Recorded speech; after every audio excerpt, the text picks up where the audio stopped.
Hi, good morning, good afternoon. My name is Filip from HCL Technologies. I'm the Executive Vice President of Marketing and Sales Transformation for the company. I am thrilled that you can join us today for a very special Winspiration series panel. This is going to be a unique roundtable and interchange with some outstanding and accomplished leaders. And I might say, officially as of today, winners of the 2021 Stevie's American Business Awards, each of them winning for their respective categories. So I want to start out actually by offering congratulations in advance to the speakers you're going to hear today. I'm really looking forward to seeing each of your winning videos that will appear later today and throughout the next few weeks through a number of channels as the awards, the American Business Awards, are announced later today. Our panelists today are going to share their life lessons, their experiences and motivations that have really helped them become the leaders that they are today. I hope that everyone watching can learn and file away some real key pointers to weave into your own career journey.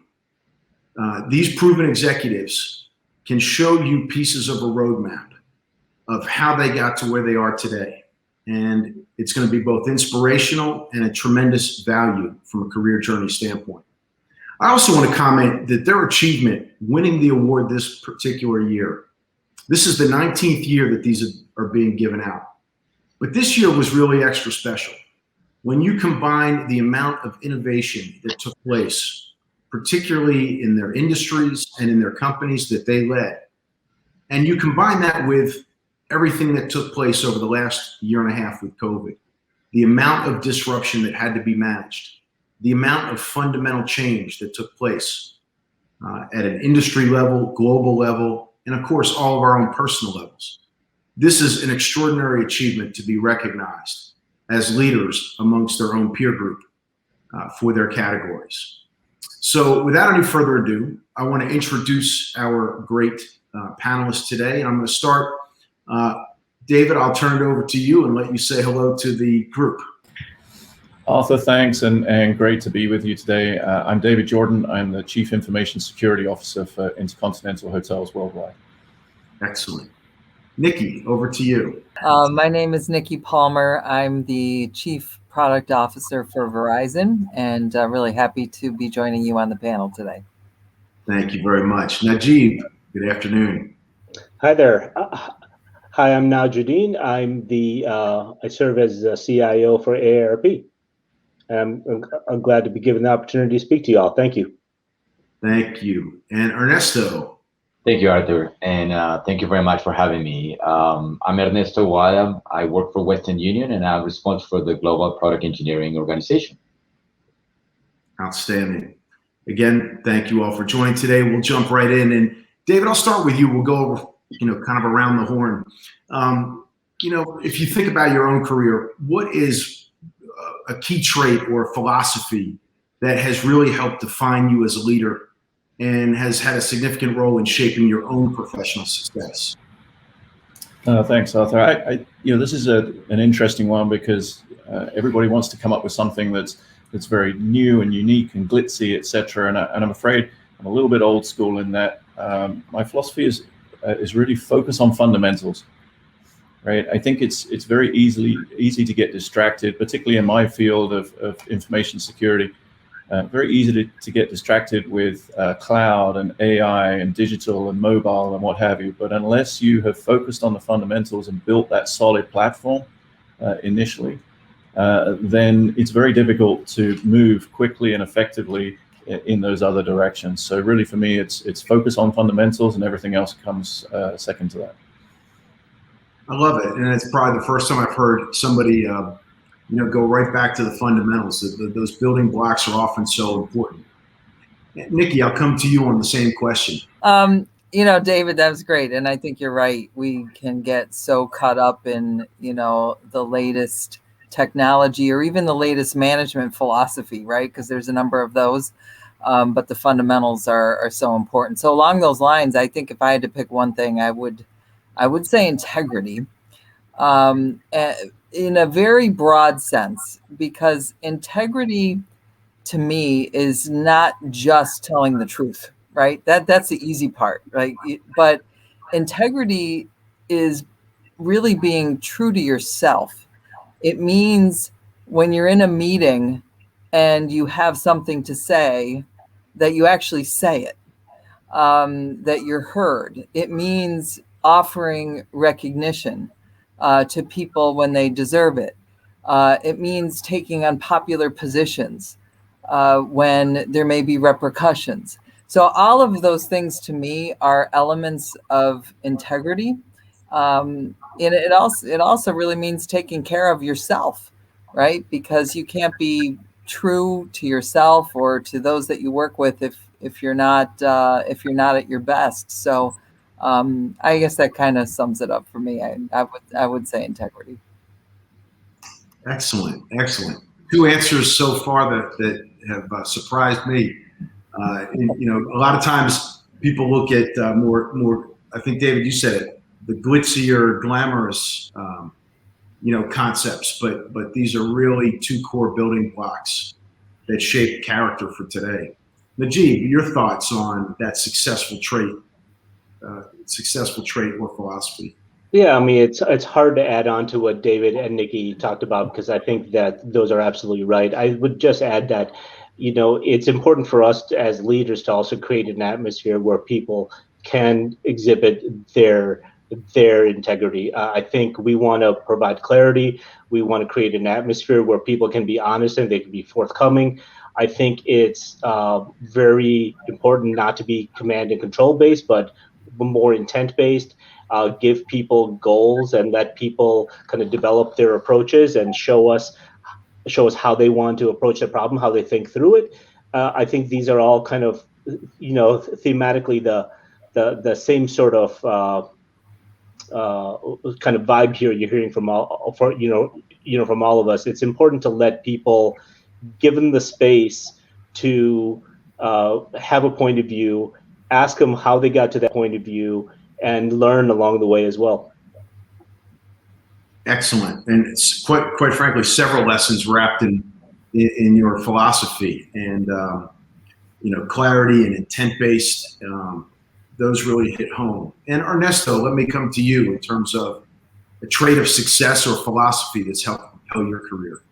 So I will add that for me is all about communication and transparency. A little bit of what Nikki was talking about, right? I mean, in more looking back last year, where we have to be able to have tough conversations, difficult conversations, and be able to have everybody on the same page more when they were not working all together. So for me is that two-way communication and put it out there, right? And listen to the teams and listen to management across. I mean, one thing I want to add to what Nikki said is with feedback that was given to me a bunch of years back, not to just state myself, but I was in a meeting and one of the leadership individuals after the meeting called me and said, well, you know what we hire you in this company? And I said, yeah, to run a particular area that was running. He said, no, not necessarily.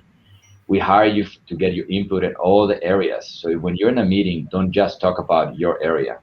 When you're in a meeting, you have a point of view about some of your peers or something like that, just speak up, right? And that goes to communication, that goes to transparency. So I think that's one of the things that at least I try to do the most is when I have a point of view or when my teammates or my direct reports or anybody has a point of view, I want them to speak up and have the conversation, even though sometimes it might be difficult. So for me is communication and transparency. It's interesting, and the way you phrased it, I always talk to my team about kind of the 4 C's: communication, context, clarity, and consistency. Yep. To me, it always just felt like those are some of the table stakes that leaders need to provide to really set their organization off in the right direction. Najeeb, I'll start with you and go kind of counterclockwise. And, as a leader, every day you face many successes, many failures. And often, there's a wide pendulum of emotions you go through on a daily, weekly, quarterly basis, annual basis. How have you learned to deal with both the success and failure and keep an even keel? how have the different successes and failures you've had helped mold you as a leader? Yeah, so let's start out with to be clear, successes feel better than failures, right? Yeah. However, I think that you can learn as much from both, right? And and it really takes, I think, some maturity to see failures as really an opportunity for a future success.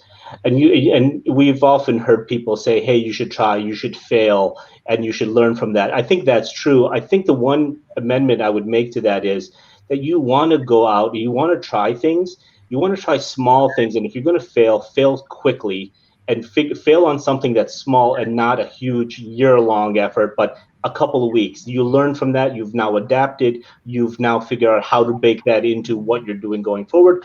So I think that we see it in software all the time. And if you can talk about people who have implemented kind of the agile mindset, it's all based on doing something in a couple of weeks, finding out if it worked. If it didn't work, changing it. But I would say that same philosophy can apply to more than just software, right? You can apply it to, for instance, we apply it to organizational design. We are rolling out a new organization design piece by piece, and we're learning as we go along. And the decisions that I would have made a year ago are different than the decisions I make today. So I think you can learn from making smaller failures, and be, I think, conscious and also, fairly honest with yourself about why something didn't work. And I think you also have to separate maybe a good idea that went badly versus just something that was just a bad idea to begin with. And I think being able to differentiate things and putting them in the right categories helps people. Outstanding. Ernesto, your thoughts?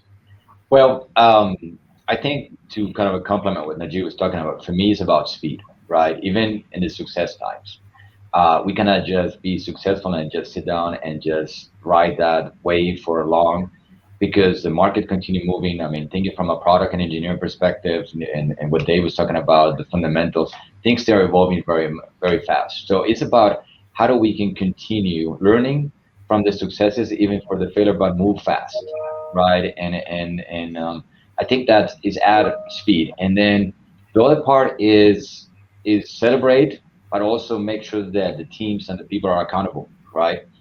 I mean, what we learn from failures or what we learn from success is something that is always applicable in many other situations afterwards. So we want to make sure that an individual or a team is accountable to take it to the next level. Even if it's a success, is to repeat it, right? So I think sometimes we go back and if it's a failure, we go back and analyze it and overanalyze it. We have those situations, but we need to move on, right? And I think that's all about speed. How do we turn that around, and how do we get in that cadence to continue doing it? Because it's like a roller coaster, and we cannot predict what is happening ahead of us. So again, going back for me is to continue pushing on speed perspective. So just a quick follow-up on that, and you brought up great points, but you brought up accountability. And so coming out of the pandemic, we all kind of predict a hybrid environment. For example, I know some of you are at home and some of you are in the office today, but do you think it's going to be hard to hold people accountable at scale when some people are in the office and some people are working from home?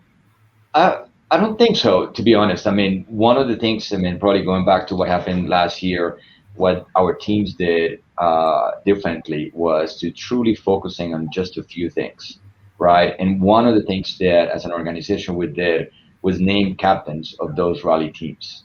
Right. And we have usually one individual, believe it or not, in a really large organization being accountable, sometimes two. But the point of the matter is we have to organize in that way, because to your point, we cannot just walk the hallways and ask the questions or be all in a single conference room. So I think an accountability and responsibility is make sure that somebody is leading those rally teams. And I think that's have proven very successful, at least for us, right? Because instead of having very spread sort of work, we narrow down, we focus, and then we have those accountable individuals or teams, and coming back and report back. And we have to change. We did initiatives that with more time probably we have to share what did not work. We tried to do we tried to deliver money in everybody's houses, for example. It did not work in the way we wanted, but we couldn't just sit down and wait for that. We have to continue evolving. But we have one individual being accountable for that, and that's how we were able to turn things around very fast. Excellent. Thank you. Nikki, your thoughts, Yeah. success and failure.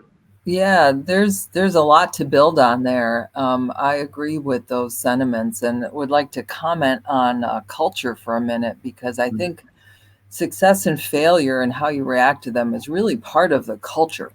And what do you want? Do you want to encourage speed? I mean, I'm kind of with Ernesto on this one. If you're a tech leader today, I mean, speed is the name of the game. Everything is changing so fast. You cannot risk being late to market while worrying about perfection. Now, does that mean you release crap, to the market? Of course not. But speed is so important. So to me, it's almost, this is going to sound like heresy, but less about the outcome of success or failure.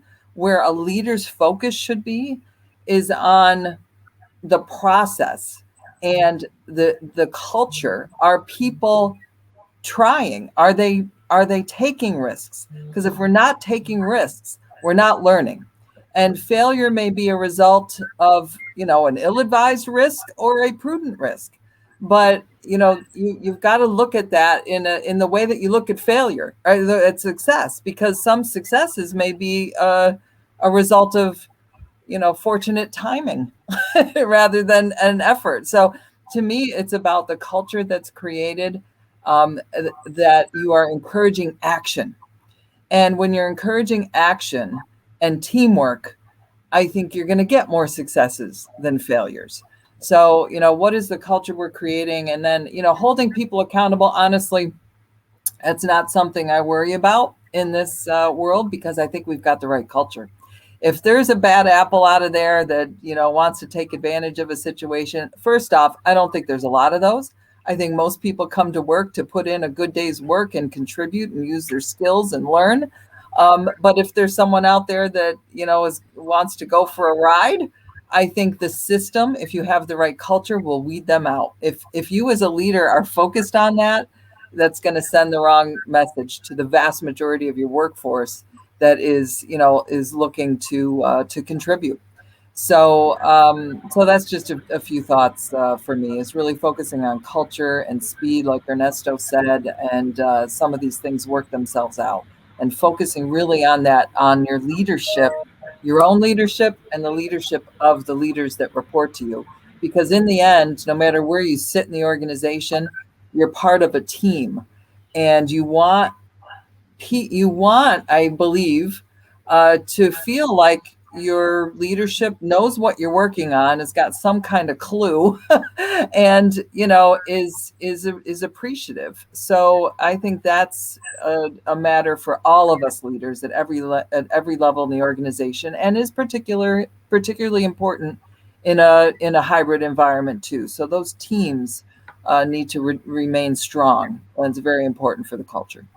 Yeah, one thing I'd add on to your thoughts there, Nikki, is I think it's up to us as leaders to be clear on what we define as success, right? Because I think particularly in a hybrid mode, when you don't have as much kind of ad hoc communication, I think it's really, it could be tricky if you have a team of people working on things and they all have their own different definition of success. So I think right up front, if you're more clear up front to say, hey, success doesn't mean the thing gets done on time and under budget. Success means it's that, plus is it actually useful?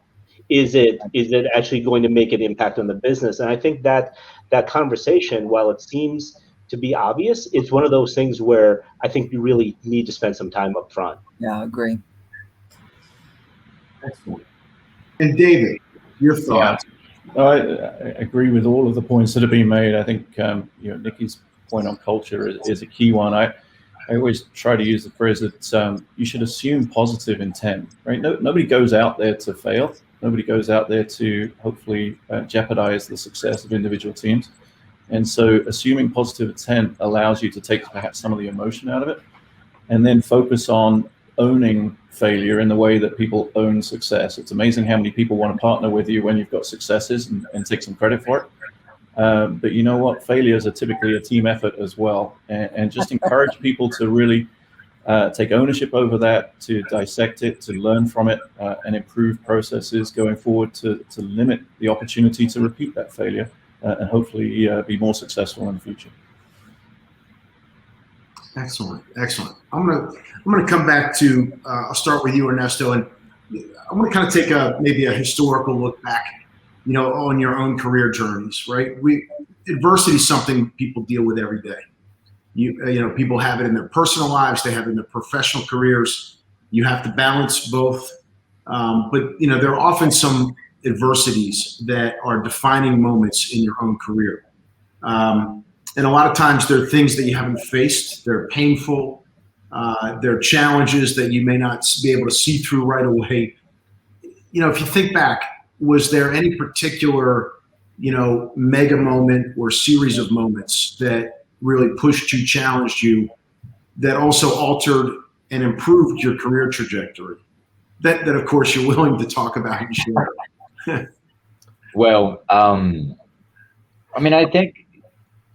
not just speaking from my career perspective, but we don't have to go that far, right? I mean, last year, and then I'm assuming all of us will have unbelievable amount of examples, right? And I think adversity, in my opinion, as bad as it is, it gets the best of all of us, right? And this is and I think the key of that is people being laser focused, right? Or when we lose a job or we're not accepted at school, which happened to me when I went to college. I was not accepted to the school that I wanted, but I ended up graduating out of that school, right? That adversity made me focus so much to be able to get what I want. And then going back to what happened last year, right, or still happening, unfortunately, in many places of the world, is that our adversity was all the impact that our customers were having around the world, and the importance to be able to send money to help others, right? And we were that engine among the other ones, competitors that we have to support that. And we have to focus on something. And we literally did that. We got only 6 teams, I'll tell you that, large teams, 6 initiatives that we focused to be able to transform and be ready for everybody around the world. So again, adversity, in my opinion, what it brings is a lot of focus, it removes a lot of the politics and the personal agendas and things like that. And not that I want to live in adversity, but I think we need to learn out of that to make sure that we have a few things that we're focusing on and we don't stop. So again, I can tell you the story when I was not received at the college that I wanted, but it forced me to study more and transfer afterwards and show how good I could be studying, which I wasn't even sure myself, to the situation that we have last year, which is I'm very proud of our organization, our teams that were able to be there when the customer needed the most. And I'm assuming all of us will have very similar stories. So I think, again, to wrap up, is about be able to focus on 1, 2 items and not get distracted. That's what adversity will bring. And I think it's bringing my past. Najeeb, your thoughts? Yeah, I think let's start the basics. Life is going to be hard, right? Yeah. You don't go through life and not get thrown curveballs. It happens all the time. Whether it happens, as Ernesto talked about, in school, at work, with your own personal situation, with your children, it happens all the time.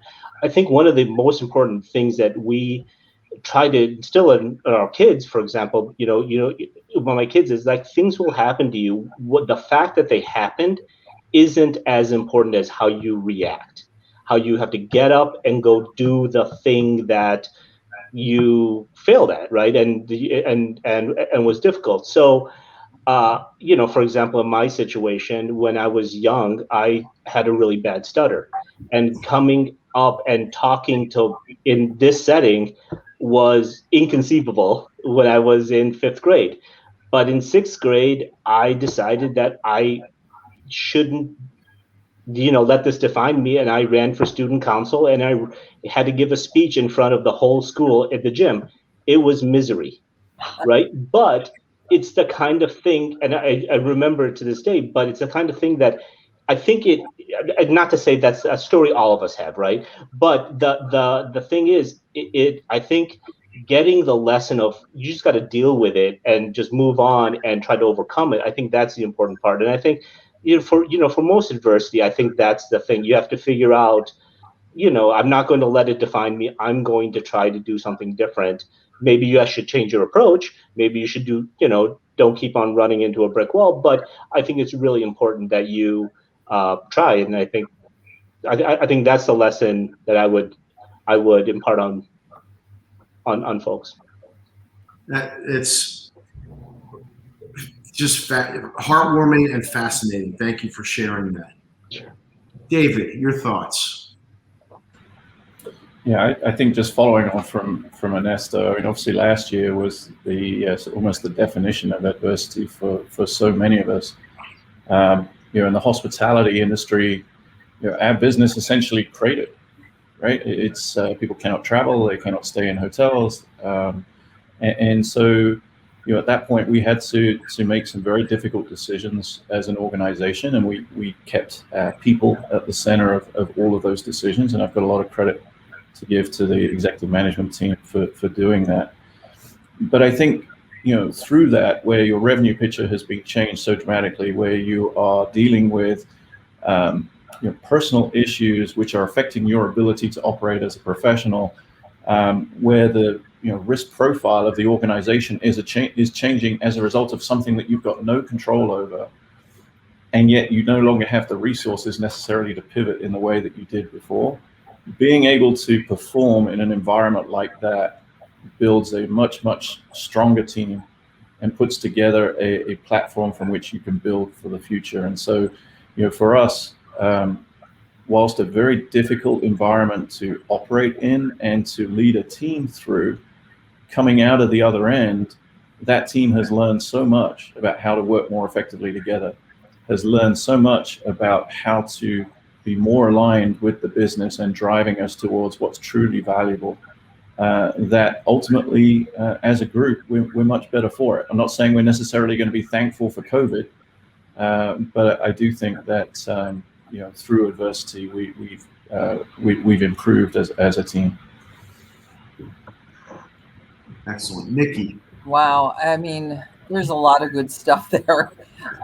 So I think I would just echo what Najeeb said, which is, life is difficult and you just need to start there. So you need to know that, adversity is part of life and it's going to hit you when you least expect it. I can think of spectacular failures that I've had at work.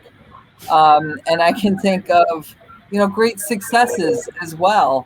But the things when I look back at my 30 plus years in my career, that punctuate my career is not so much the launch of 5G or, bringing new awesome products and networks to life for consumers. I mean, they're there, but it's really the adversity in, something that's a little more personal. And, I remember, and let me just say it, I'll speak to the women out there in your audience. Being a female in tech some would argue is an adverse environment to begin with. And there's a lot of us out there that are working hard to change that. And I think we will all be successful at some point, but it's a journey. But I remember, some of my early days working where I was the only female in a very sort of line operations kind of job where everyone else around me was male and probably the age I am now. So, 50 and above. So here I was, a 25-year-old female engineer, and I felt completely out of place. And when all of the men at 9 a.m. every morning would go outside to have coffee and a smoke, I was left in the office trying to figure out what I was supposed to be doing. So, I mean, that's a long time ago, but these sorts of environments, unfortunately, still exist today for women and for others, right, in the day-to-day environment. But when I think of my long-term career, I think of what happened when I had my children, what happened when I had breast cancer, what happened when my parents were ill. And I reflect on those times and how I reacted to that and how I came out of that. And I can tell you for every one of those sort of personal life experiences or adverse experiences. Well, the birth of the child wasn't adverse. Let me be clear about that in case any one of them watches. But it made me reflect on sort of life generally, and I became a better leader out of all of those because I sort of separated my my work and who I was. I think early in my career, I defined myself by my work. I remember when I left to on maternity leave to have my first child, I would have swore to you that all of Verizon would have just crashed because I was not going to be able to work. I was that invested. And I learned over time that we are stewards of the business, that we want to leave it in a better place than where we got it, but that it isn't what defines us. And I think adversity has really, in different ways, taught me that lesson over and over again. Thank you so much for sharing. There's so many lessons. I think, thank you for sharing some personal elements of that as well. So many nuggets in what you said. And I'll just comment, particularly in tech, we still have a massive problem with all forms of diversity. Technology itself, from services to products to software, is the worst industry of any industry in terms of welcoming, people of all backgrounds into the industry. And I hope we can make a big difference there. Also, one of the things, there's a great meme that I saw on LinkedIn the other day. The European worker has an out of office message that says, I'll be away until September 1st on summer holiday. I won't be checking my emails or respond to you until after September 1st. And the American worker's out of office says, I'm having brain surgery today. I'll be under for 2 hours, but as soon as I'm out of anesthesia, you'll be able to text or call me. So it's a great point. I think a great lesson is not to be so wrapped up in terms of your identity as just a worker. Let me kind of shift gears. I want to ask all of you, the pandemic itself, right? And my own organization, I have a lot of digital arts and creative, people that deliver marketing for our organization. And, I could see over time emotional wells that were evaporating. People were really languishing, a lot of stress this past year and a half. How did each of you, maintain your own personal motivation? How did you find sources of inspiration, either inside of work or outside of work? Because, you think about how many people look up to you on a daily basis. And I know, you always have to show up as a leader. So I'm curious, how you found those sources of inspiration and will that alter your routine going forward? David, I'll start with you. Yeah, it's a great question. As a leader going through what we all went through last year, it was so critically important to be present, right? To be seen, to be heard, to be engaging with the team, to be empathetic to the situations that everybody was dealing with, and everybody's situation was a little bit different. And I had a member of the team turn around to me in about August, September of last year and thank me for the efforts of remaining engaged and understanding, etc. But she turned to me and she said, but how are you doing it, right? How are you able to keep positive and keep motivated and keep pushing forward?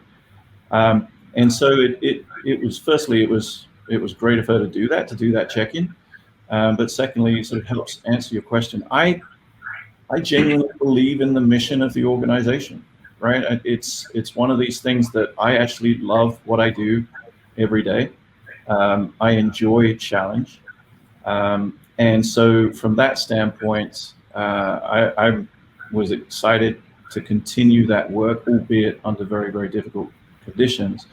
But in order to make it possible, it was critical for me to build a new routine, recognizing I'm out of my office environment, now in a home environment, creating that segregation between home and work life, but then having a very deliberate transition when I was leaving work to move upstairs, essentially out of the basement, and become, husband and father, etc. And so I had a very deliberate transition that I would make so I could keep that separation between the two environments. And then the things that, to answer the end of your question, the things that I'm going to keep doing now that we're getting back to some sense of normalcy, I think personal fitness is being key for me. But the one that I'm absolutely going to keep doing is ensuring that I have breakfast with my kids.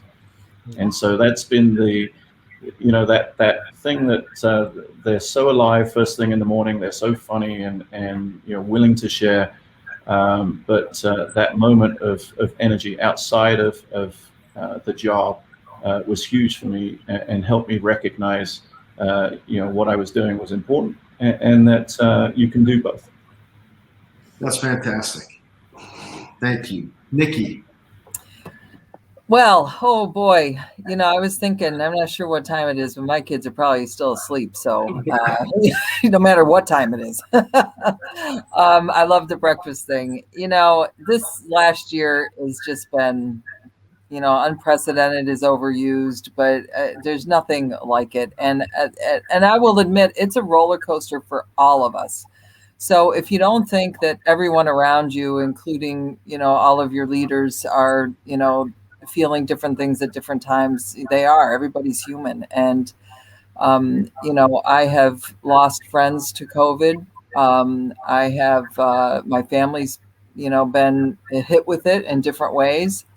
And when you think about our workforce and our colleagues, we have a huge, workforce in India. And boy, over the last few months, there couldn't be any more pressing issue that we were all thinking about is how can we help?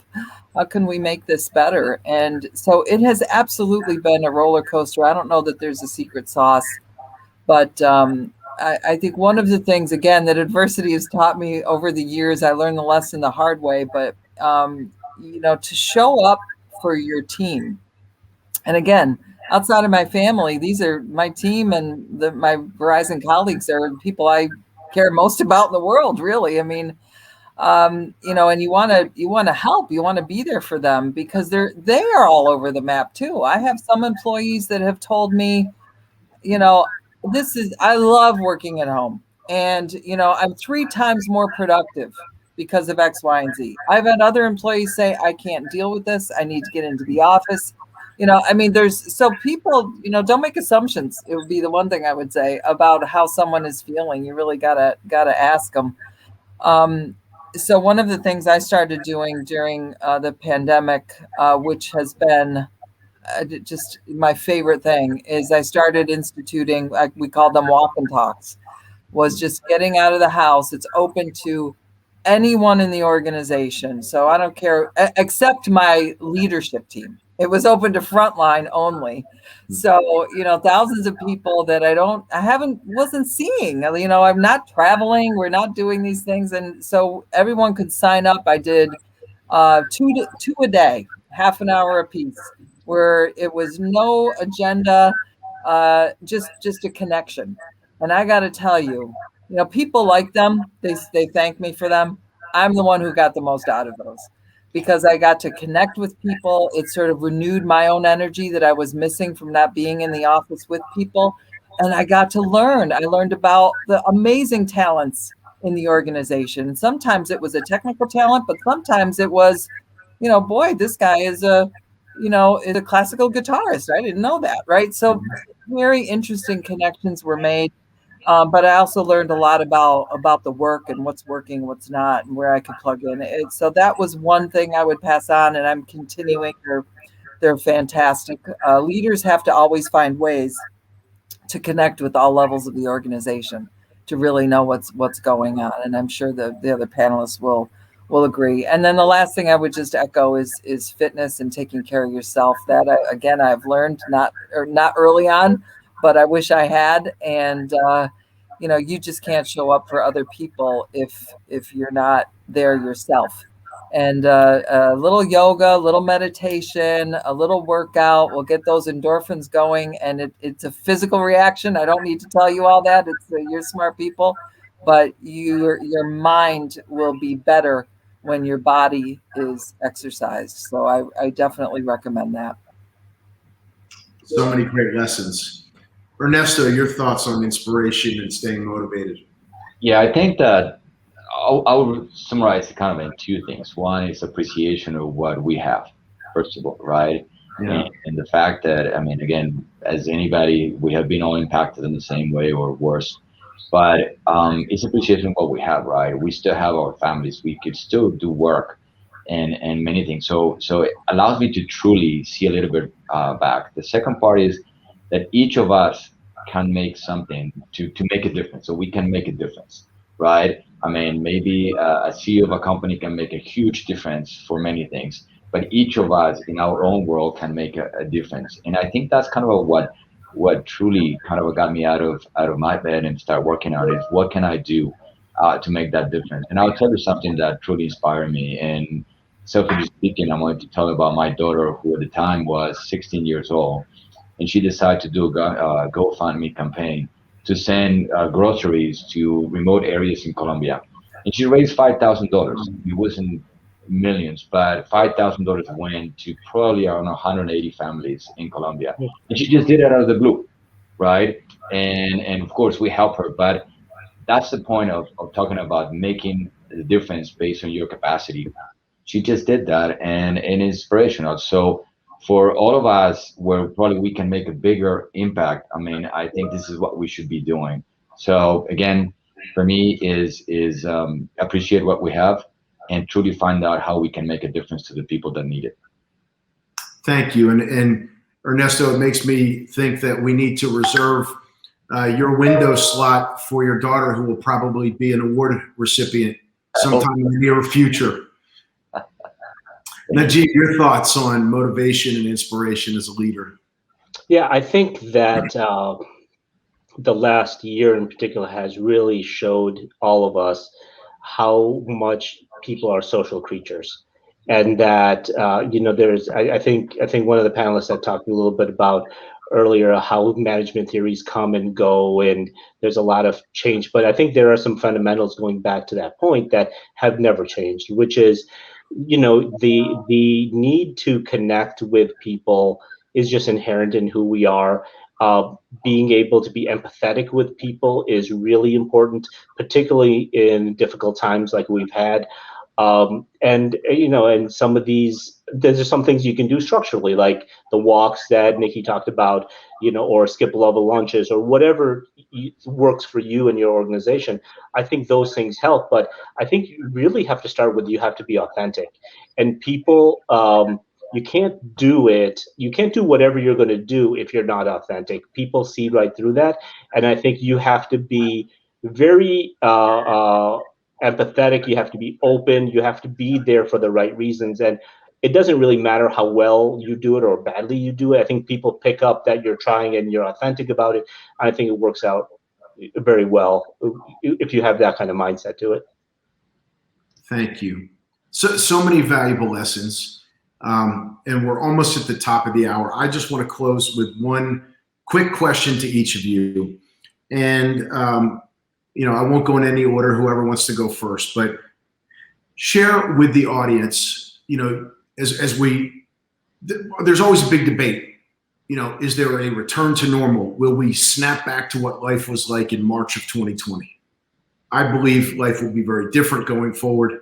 I'm curious what you think, and what's your one top prediction of, fundamental change that's going to occur over the next couple of years that leaders need to be attuned to or aware of? It could be anything, social, political, industry-wise, but your top prediction for the business world in the next year, 2-3 years that leaders should be tuned to. Well, it seems that right now there's a lot of talk. You read in the newspapers and a lot of talk about working from home, and is a remote workforce is it going to stay? Is it not going to stay? I think that over the last couple of years, frankly, in the past there used to be the mindset of you have to be in the office or you can be 100% remote. And there wasn't as much acceptance of kind of the gray area in between. I think that there's going to be much more acceptance of a gray area in between. And I think business leaders are realizing that you don't have to be at both ends of the spectrum. You can be somewhere in the middle, and you could find something in the middle that works for you and your culture. I think that's going to be a dramatic change. Now, there's always going to be some organizations at both ends, and that's fine. That's what they choose to do. But I think for many companies, with the kind of technology we have now, with the habits that we've gathered over the last couple of years, frankly, I think managers have gotten better at managing people because they've been forced to get better at managing people. So when you take all that in consideration, I think we'll find new norms that people will be more comfortable with. Thank you. I agree. I mean, in my opinion, we need to embrace what has happened and truly come up with a new way of doing our jobs or work, right? I mean, it's not going to go back. I truly believe it's not going to back the way we want it, but we are becoming much more kind of an independent, teams or people around the world getting together from different locations and doing an outstanding work. So definitely is move on. I mean, we cannot just go back and recreate what happened. This was a milestone around the world and in history, and it's changing. I mean, it's changing us from how do we interact, right? Now we order things online. We everything is about very digitized world. So we need to embrace the same way of living in a digital world in our jobs, right? Which is digital, is how do we experience, how do we provide the right tools? So I think going back to adversity, this is a great opportunity for the job industry and companies to continue reinventing themselves. We just got a big push by destiny, I guess, to truly reinventing ourselves and looking to employees and customers. I think that would be probably somehow my order in my head. Excellent. David, Nikki? Sorry, I think there's a great deal to both those points. It's very clear that your hybrid is here to stay, and it's not work from home, work from the office. It's going to be work from anywhere.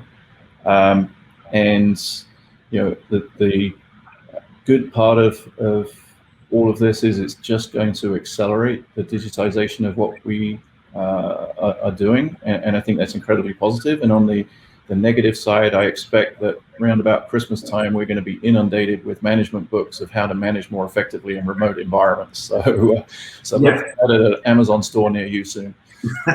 So David, what's your prediction on corporate travel?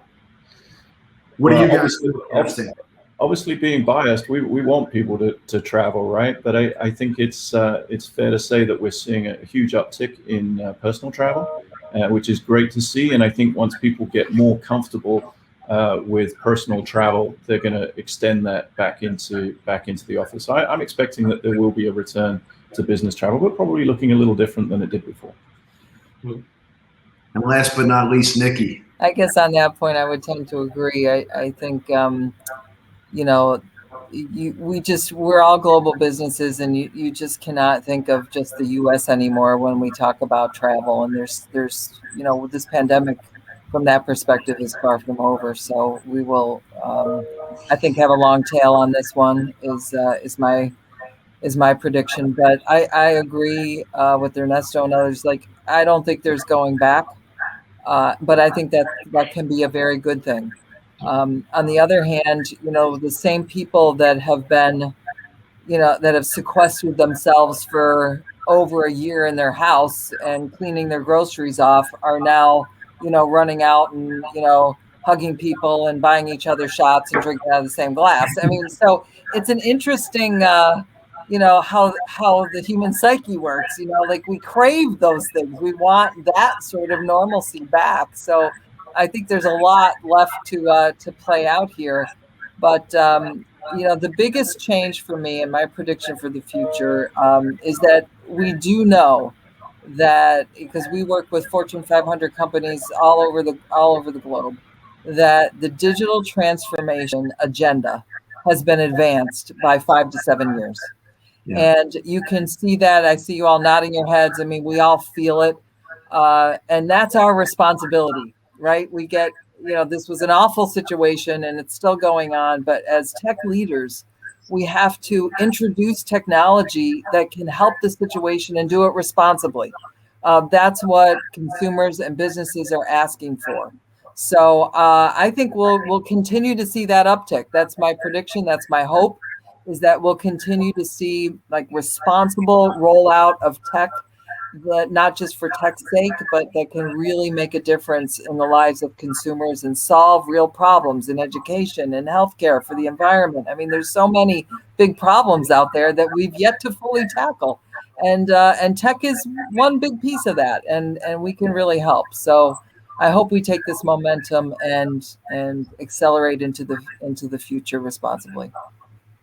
So thank you so much. But listen, first and foremost, a massive thank you for your heartfelt and candid comments today. They're going to benefit so many established and up-and-coming leaders. Really, also a big congratulations to each of you. I had a chance to see all the nominees you were up against, and you really, to be selected as the winners of this year's American Business Awards for your categories, there was a tremendous amount of competition, and it's a big honor. Each of your 4 corporations are industry leaders in their own right, and they're lucky to have each of you at the helm. And, to the audience, I highly recommend that you seek out David and Nikki and Najeeb and Ernesto in their social media, whether it's LinkedIn, follow them, Twitter, whatever social media you may find them on, but watch their careers. And there's a lot to learn here. And I think you saw a great taste of that today. Again, congratulations. Thank you for joining us in this Winspiration panel today.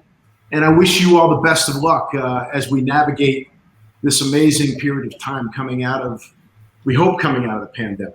It's still flaring in a lot of places that we do business, causing headaches every day. But get your shots, and on behalf of all of us, to all of the up-and-coming leaders, go forth and conquer.